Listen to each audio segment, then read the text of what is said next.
It is the 104th edition of the Red Bluff Roundup this year. Here reporting live in a very rainy Red Bluff, Tyler Van Dyke, the North States News. Kind of a rough start to the season so far. What do you guys need to do to get it done and get a dub tonight? Huge defensive plays, two loud and crazy cheering sections supporting their teams, and it came down to the very end. Coach, talk to me first about your guys' comeback season this year being the second best in the state for total points compared to last season. Good evening, Ariana. I'm here with JJ Harrison, rodeo clown, superstar of the show, anything you really want to call him. He's an entertainer. So JJ, talk to us about just what it's like being out in the arena during the performance. This was a very high-scoring, emotional, and chippy game here for the Northern Section Division II title game. To me and you, this may look like an ordinary softball, but this helps cement the Chico Peppers' legacy. Coach Richards, talk to me about how you're feeling going into this first week one matchup against Lassen tonight. Foothill High offensive lineman Gabe Miller told me he found out he was selected to play in the Blue-Gray All-American Bowl game while at a camp at Oregon State. Here at Boomtown BMX in Shasta Lake, anyone, any age can learn how to jump here like Daniel and Mike. And there they go, on their way down to Southern California to take on the Ramona Rams of Riverside at El Camino College.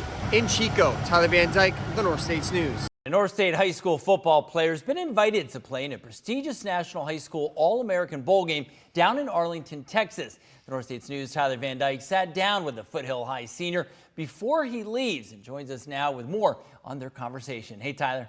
Good evening, Glenn. Foothill High offensive lineman Gabe Miller told me he found out he was selected to play in the Blue-Gray All-American Bowl game while at a camp at Oregon State. I just looked down at my phone and I saw that there was a Twitter message. Usually you get recruited through Twitter, and they said that I got selected, and I thought that it was kind of fishy at first because I was like, did I really get selected? Gabe Miller, a 6'5", 290-pound offensive lineman for the Foothill High Cougars, did get selected, getting recognition that doesn't come around often for the players who battle in the trenches. You don't see them a lot. They kind of do the dirty work and then don't get the rewards for it. Miller will represent the North State as a member of the West team in the Blue-Gray All-American Bowl game in a battle of players from the eastern and western parts of the country. It just means a lot to me to show my parents and my team like what it really means to me and how special it is. I'm just appreciative that I got the invite. Shockingly, the two-time All-Eastern League and Northern Section CIF offensive lineman never played football before high school. The growth from 4 years, you don't put that into perspective very much, that it was 4 years of my life. Miller says he owes a ton of credit to the Cougars trainer, a former NFL player, Soma Vainuku. He's really transformed me into who I am today, and he's the reason that I play the way I do. The game is also a showcase for Miller, who has one offer from Jamestown University in North Dakota, but is looking to get more colleges on his radar. The offensive tackle wants to go D1 with aspirations of going to the pros.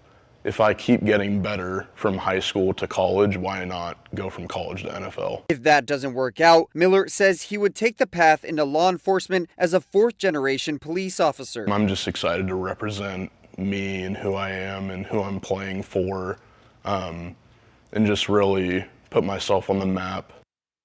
If you want to watch Gabe play in the Blue-Gray All-American Bowl game, it's airing Monday night at 8 on the Impact Football Network. You can find the link to that on our website. Good luck, Gabe. Make the North State proud. Tyler Van Dyke, the North States News. The Reading Christian High School basketball team on the boys' side made it to the Division VI state championship game tonight and hosted St. Bernard's High from Eureka at Shasta College. The North States News' Tyler Van Dyke was at the big game and joins us now with some highlights. Hey, Tyler. Glenn, this title game had everything you would want it to have, with back-and-forth scoring, huge defensive plays, two loud and crazy cheering sections supporting their teams, and it came down to the very end.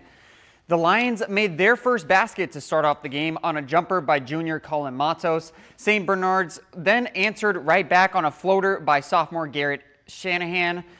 It was a back-and-forth first half that saw a few lead changes, and thanks to a three-pointer and ensuing made free throw there by Liam Dyer, the Crusaders went into the half of 24-21. In the second half, it stayed an extremely close game, with both teams trading buckets and creating turnovers. It was a one-point game at the end of the third quarter.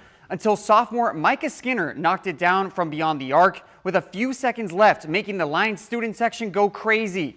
Shout out to the two student sections for bringing the energy the whole game. The game came down to the wire, and with under a minute to play, this huge corner three by junior Carson Costa would put St. Bernard's up 2, and the Crusaders would go on to win it 48-46. I caught up with the winning coach afterward. Hey, Crusader Nation, what a showing. Coming 3 hours away, 3.5 hour bus, come supporting our team. St. Bernard's like no other school that I've seen that does these kind of things. Without our fans tonight, we don't win the game. Without our administration making those moves and getting our kids here tonight, we don't win the game. So I'm just so happy for the team, the fans, and everybody. Coach Gilday also told me that Carson Costa, who made that three-pointer to seal the win for them, broke his nose last Saturday, and they didn't think he was even going to play tonight. Even with wearing a mask tonight to protect his nose, Costa sank the biggest shot of his life in clutch time. Pretty remarkable. Tyler Van Dyke, the North States News. A few teams from the West Valley Junior Eagles football program had the chance to have a perfect season as they are currently undefeated and on their way to a regional championship. The North States News' Tyler Van Dyke spoke with the players and coaches earlier tonight and joins us now with more on their incredible runs. Tyler? Good evening, Glenn. It's quite a comeback story for the Junior Eagles after the president of the program, Nate Eccles, tells me they dealt with embezzlement by a former board member a few years ago that pretty much bankrupted them, leaving them to rebuild the program and trust of the players, parents, and the community.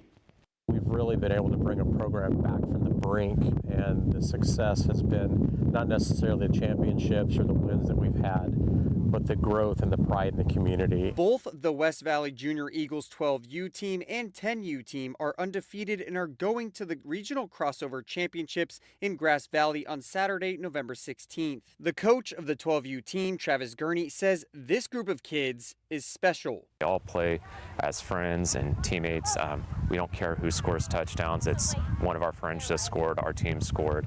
But I think that's what separates this team from most teams. Gurney has coached this group of players for 3 years and says their work ethic and dedication is unparalleled. The time and effort and the work that these kids put in to get to where they are, it's unbelievable. I mean, you forget that these kids are only 11 and 12 years old. Motivating the team this season was the close loss they suffered in the league championship last year against Gridley, leading them to come in this year with a chip on their shoulder and something to prove. It was a very emotional game for a lot of those kids. I mean, they left 100% of it on the field.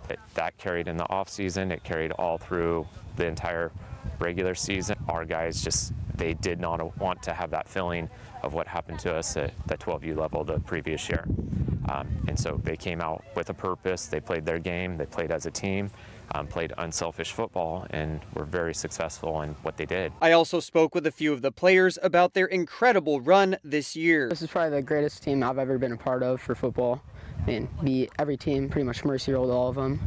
Highest scoring team, lowest giving up points. With the championships coming up, the kids say they are ready. I'm nervous, but mostly excited because this is the first time it's happened in our history. We feel confident. It's been a very great season. Everybody's working together, working hard. Hopefully just finish it off with a good note. As mentioned, the 12U and 10U Junior Eagles teams will both head to the regional championships in Grass Valley in a North versus South matchup on Saturday, November 16th. Tyler Van Dyke, the North States News. Well, it was the first week of playoffs for high school football here in the North States tonight. And the North States News' Tyler Van Dyke was at Enterprise High School for our Extra Point Game of the Week. He joins us now in the studio with highlights of a game that came down to the wire. Good evening, Tyler.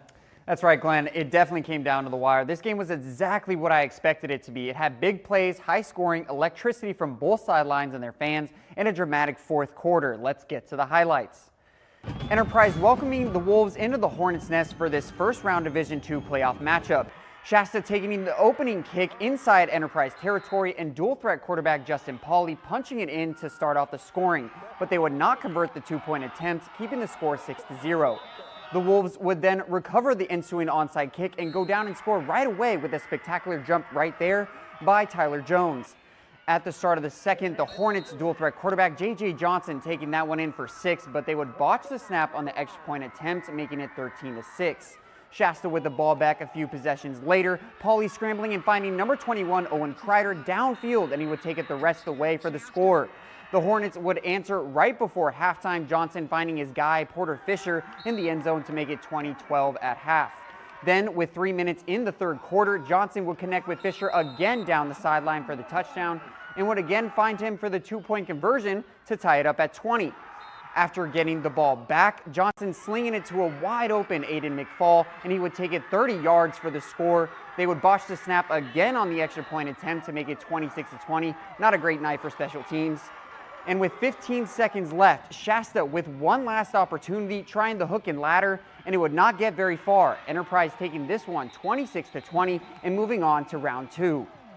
On to some other games around the North State that took place tonight as reported on Max Preps. In Orland, the Trojans went against the Pierce Bears, and they take home the win 42-6.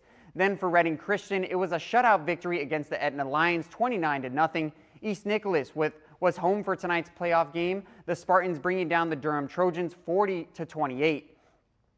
UPrep went against Gridley, but the Bulldogs brought their A game, taking the win tonight 26-10.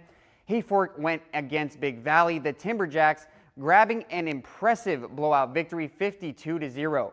Lastly was Live Oak versus Lassen, the Grizzlies winning against the Lions 42-13. Also not pictured here, Red Bluff won their game tonight with a shutout win 42-0 over Las Plumas, their first playoff win since 1999.